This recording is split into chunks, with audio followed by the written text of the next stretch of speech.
Olá amigos, eu sou o Thiago Bizzi e esse é o Farol LS referente ao fechamento do pregão desta terça-feira, dia 23 de agosto de 2016. Vamos então às movimentações do nosso mercado.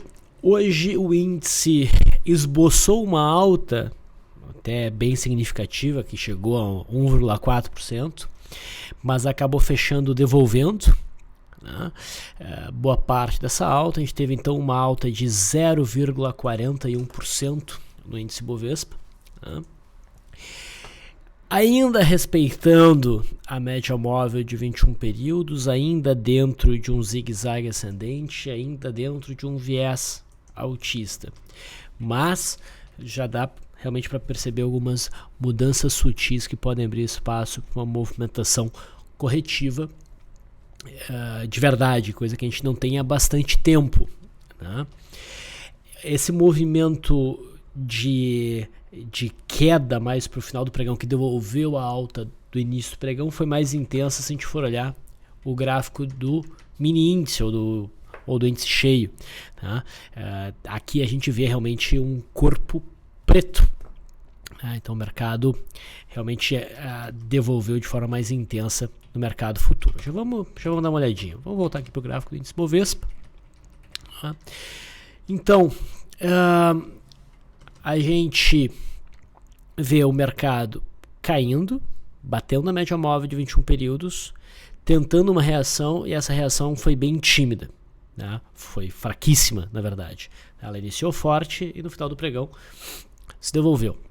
Das outras vezes que a gente teve um movimento parecido com o de ontem, né, o mercado sempre reagiu de forma bastante intensa. Eu mostrei isso nos últimos dois faróis, eu acredito, né? Nós tivemos um movimento aqui, que foi uma queda intensa no intraday, o mercado devolveu com um movimento bem forte alto. Depois aqui, né? E dessa vez o mercado não conseguiu reagir da mesma forma. Tá? Então mostra aí uma pequena mudança, mas que pode ser significativa. Resumo da ópera: se o mercado no pregão de amanhã, quarta-feira, seguir em queda, eu acho que ele quebra um padrão de recuperação importante, né, que a gente vem vendo nos últimos pelo menos 30 dias, se não mais, tá? E isso pode abrir espaço ainda então para um movimento corretivo mais significativo. Mas mesmo que o mercado venha a corrigir de forma mais intensa nos próximos pregões, tá, a gente ainda vai estar dentro de um viés meio altista, com a média de 21 períodos ainda meio ascendente. Claro, dependendo da forma como o mercado cair, ela já tem chance de começar a virar. Mas toda mudança de tendência, se a gente vier a ter uma mudança de tendência, ela demora um pouco para acontecer, né? Então as operações mais seguras, alinhadas então com a tendência, elas nunca acontecem logo no início. Essas são as operações mais agressivas, que são sempre as mais difíceis de acertar. Então, se o mercado for realmente para um movimento de queda, né, o cenário mais seguro para operar seria aquele movimento de queda, o mercado marca um fundo, sobe, a média segura o avanço dos preços, e a partir daí a gente poderia começar a pensar em vendas, e ponto mais prudente mesmo seria na formação de um pivô de baixo. Talvez possa demorar bastante tempo. Mas para quem tem mais desenvoltura no mercado, a gente já começa a ficar mais atento a vendas, tanto que nas operações que a gente vem chamando essa análise, né, eu me deparei com o seguinte cenário: nós temos quase que uma totalidade de operações short dentro da carteira, pelo menos do método Leandro, e isso não acontecia há muito tempo, há muito tempo.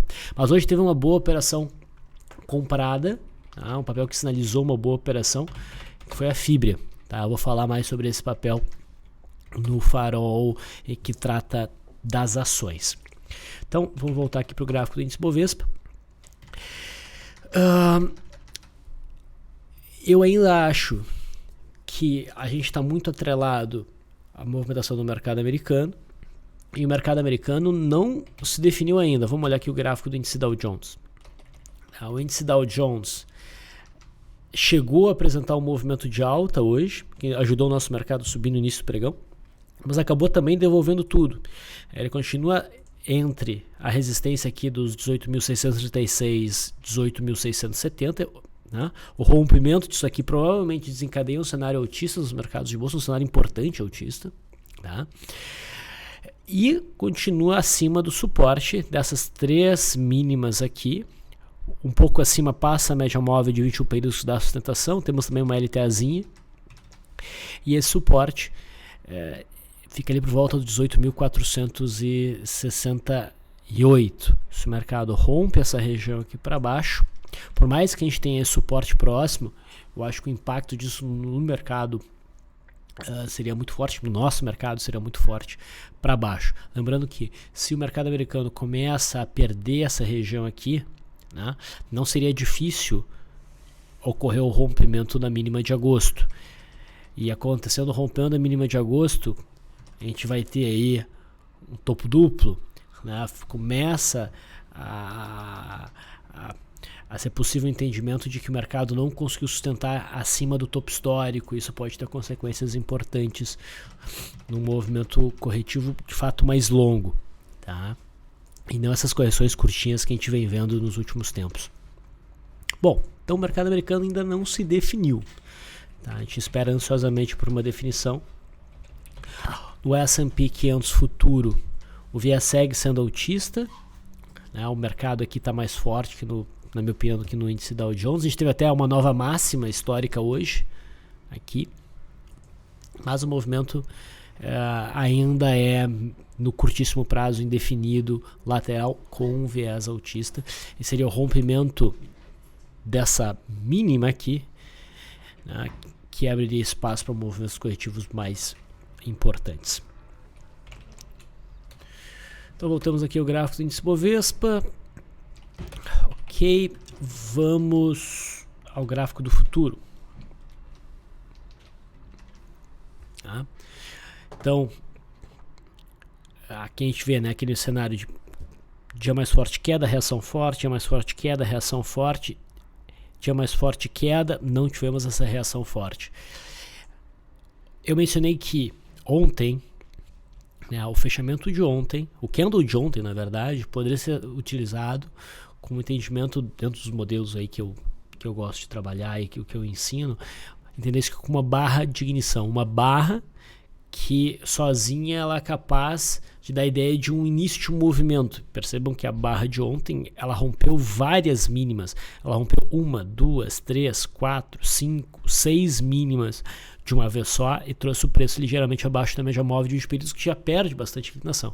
Se o mercado desse continuação, movimento de queda, a gente poderia pensar numa operação de venda. A gente não teve esse acionamento no pregão de hoje, tá? Mas eu ainda acho que esse trade é válido. Então, pregão de quarta-feira, mas não pela perda mínima de hoje de terça-feira, mas pela mínima realmente de segunda.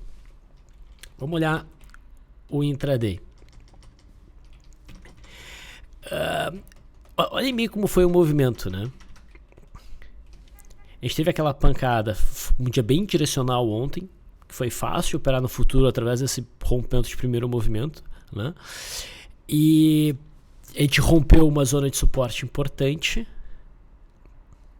A expectativa se tornou baixista.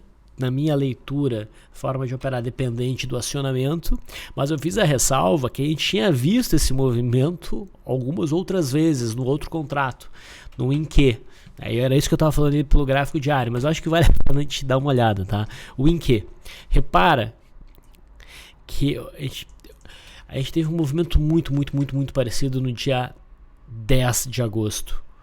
O mercado rompeu estruturas importantes, fechou com toda a cara de que ia para baixo e a reação dos preços no dia seguinte foi uma forte alta, né? Daí a gente teve um dia muito parecido também no dia 2 de agosto. O mercado fez um movimento importante, queda, parecia que ia para baixo e a reação no dia seguinte foi uma forte alta, né? E a primeira vez que algo próximo a isso aconteceu foi no dia 28. A gente rompeu uma zona de suporte importante, né? Mas em vez do mercado fechar próximo da mínima, ele já se recuperou dentro do mesmo pregão e no dia seguinte também foi uma movimentação de alta importante. Foi essa ressalva que eu fiz. Então, na minha opinião, era importante ver o mercado, né, firmar a movimentação abaixo da mínima de ontem, idealmente então apresentar algum setup que indicasse venda, talvez com uma abertura de gap de alta, como a gente teve hoje, o rompimento da linha d'água para baixo. Se a gente abrisse um gap de baixo, a formação de um primeiro movimento e rompimento para quebrar esse padrão. E nesse pregão, né, o que a gente teve, na verdade, foi um mercado insistindo no movimento de alta. Então parecia que a gente ia ter uma reedição daqueles movimentos prévios. Mas foi um dia bem errático. Repara que a gente teve a formação de um primeiro movimento, que foi rompido, mas foi rompido de forma meio tímida. O mercado deu uma boa balançada, chegou a perder a mínima logo depois do dia. E aqui foi o sinalzinho melhor que eu vi ao longo do dia. A gente não chegou a fazer dentro do meu modelo compra aqui, né? Aqui que a coisa ficou mais interessante, porque aí a gente teve um teste de suporte gap. E no intraday, no gráfico mais curto, no gráfico de 5 minutos, se vocês olharem, a gente vai ver que a gente teve um rompimento falso. O mercado rompeu e voltou, testou a média, fez que ia cair e zigue-zagueou para cima. Isso inclusive gerou, né, logo depois uma barra de ignição aqui. Isso aqui dá para considerar uma barra de ignição. Seria o segundo sinal para uma possível compra. Uma barra de ignição.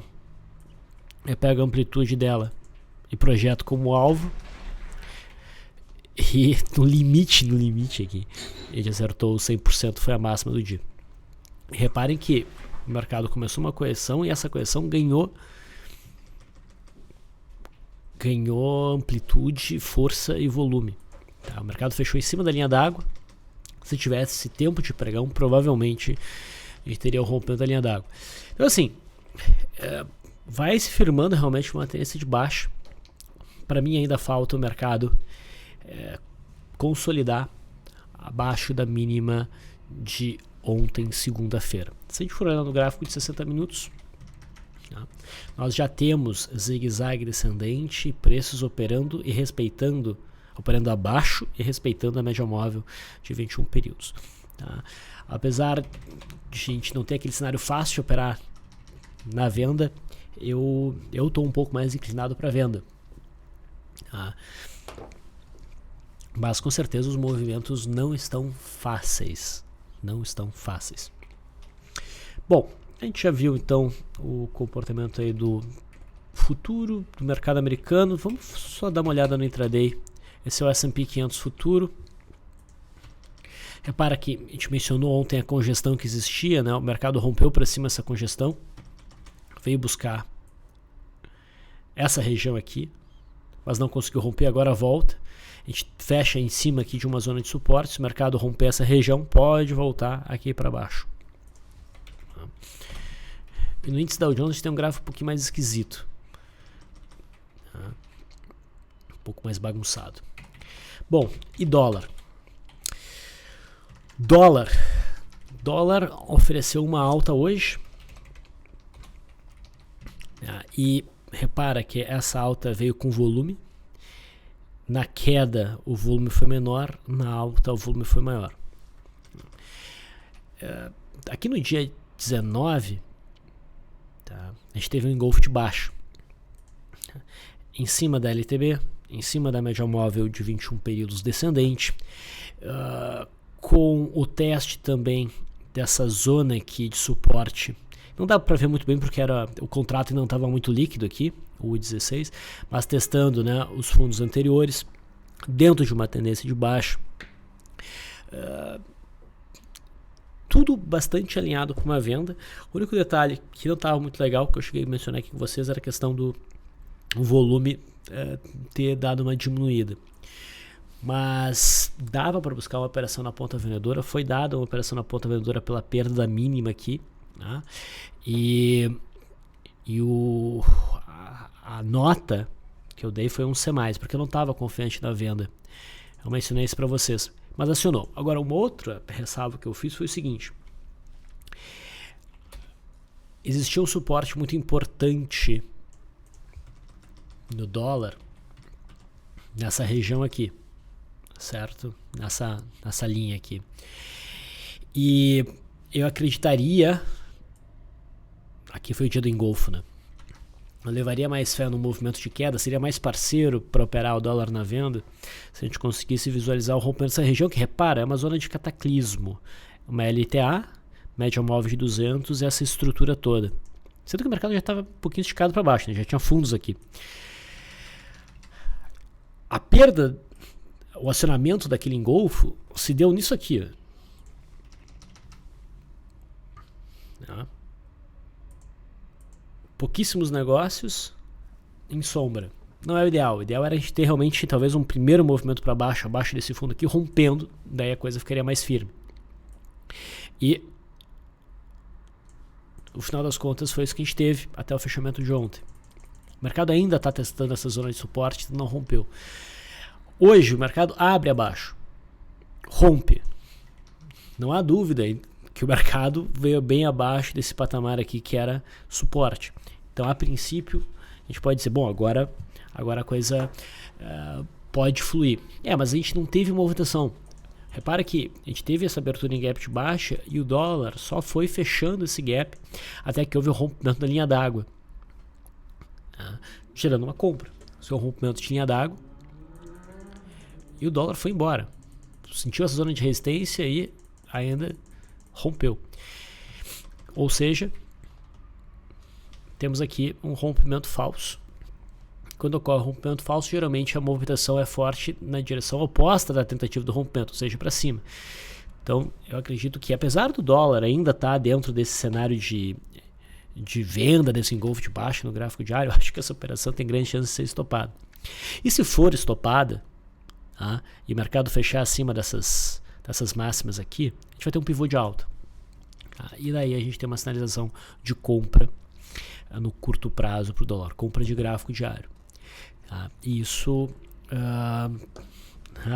pode afetar os papéis, principalmente ligados a papel celulose, fibra, que já deu uma bela puxada hoje, SUSB5, que também já deu uma bela reação hoje, e outros papéis ligados aí a dólar, que a gente já começa a ver realmente reagirem. Então fica esse alerta para o dólar. E no juro, olhando o contrato DI1F19, a gente segue dentro dessa cunha, que tem uma cotação altista, mas é necessário haver o rompimento da CLTB para a gente poder acreditar realmente num movimento de alta aí do juro. Muito bem, então era isso que eu tinha para falar para vocês. Espero que tenha sido útil. Fico por aqui e até amanhã.